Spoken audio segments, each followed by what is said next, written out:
Praise the Lord. Hallelujah. സർവശക്തനായ ദൈവം നമ്മളെ എല്ലാവരെയും സമർത്ഥമായിട്ട് അനുഗ്രഹിക്കട്ടെ എന്ന് പ്രാർത്ഥിക്കുന്നു. പ്രിയപ്പെട്ടവരെ, ഇന്ന് ദുഃഖശനി. വലിയ പ്രത്യാശയോടെ ഈശോയുടെ പുനരുത്ഥാനത്തിന് വേണ്ടി കാത്തിരുന്ന് പ്രാർത്ഥിക്കുന്നതിന്റെ ഓർമ്മ ദിനം. വചനം റോമാക്കാർക്കെഴുതിയ ലേഖനം 5:5 നമ്മൾ ഇങ്ങനെ വായിക്കുകയാണ്. പ്രത്യാശ നമ്മെ നിരാശരാക്കുന്നില്ല, കാരണം നമുക്ക് നൽകപ്പെട്ടിരിക്കുന്ന പരിശുദ്ധാത്മാവിലൂടെ ദൈവത്തിന്റെ സ്നേഹം നമ്മുടെ ഹൃദയങ്ങളിലേക്ക് ചൊരിയപ്പെട്ടിരിക്കുന്നു. അതെ പ്രിയപ്പെട്ടവരെ, നമ്മുടെ എല്ലാ നിരാശയെയും സങ്കടത്തെയും കുറ്റബോധത്തെയും ദുഃഖങ്ങളെയും എടുത്തു മാറ്റുന്നത് യേശുക്രിസ്തുവിന്റെ ഉത്ഥാനത്തിലുള്ള പ്രത്യാശ തന്നെയാണ്. വചനം പറയുന്നു, നമുക്ക് നൽകപ്പെട്ടിരിക്കുന്ന പരിശുദ്ധാത്മാവിലൂടെ ദൈവത്തിന്റെ സ്നേഹം നമ്മുടെ ഹൃദയങ്ങളിലേക്ക് ചൊരിയപ്പെട്ടിരിക്കുന്നു.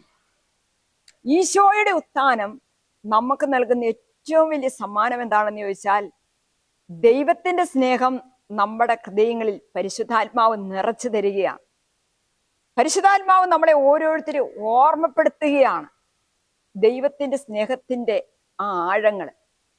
വചനം പറയുന്നു റോമാക്കാർക്കെഴുതിയ ലേഖനം 8:11, യേശുവിനെ മരിച്ചവരിൽ നിന്ന് ഉയർപ്പിച്ചവന്റെ ആത്മാവ് നിങ്ങളിൽ വസിക്കുന്നുണ്ടെങ്കിൽ യേശു ക്രിസ്തുവിനെ ഉയർപ്പിച്ചവൻ നിങ്ങളുടെ മർത്യ ശരീരങ്ങൾക്കും നിങ്ങളിൽ വസിക്കുന്ന ആത്മാവിനാൽ ജീവൻ പ്രദാനം ചെയ്യും.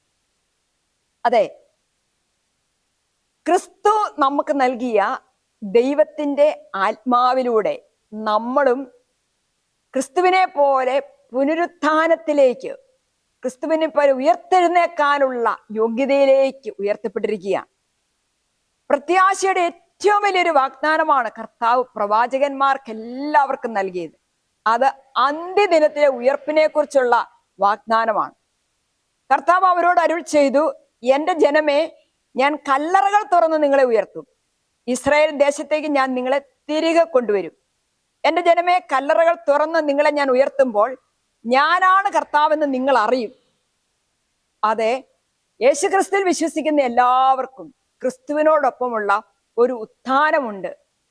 നമുക്ക് വലിയ പ്രത്യാശയോടെ യേശുക്രിസ്തുവിനോടൊപ്പം ഉത്ഥിതരാകാനുള്ള കൃപയ്ക്ക് വേണ്ടിയിട്ട് പ്രാർത്ഥിക്കാം. ആമേൻ. ഹല്ലേലൂയ.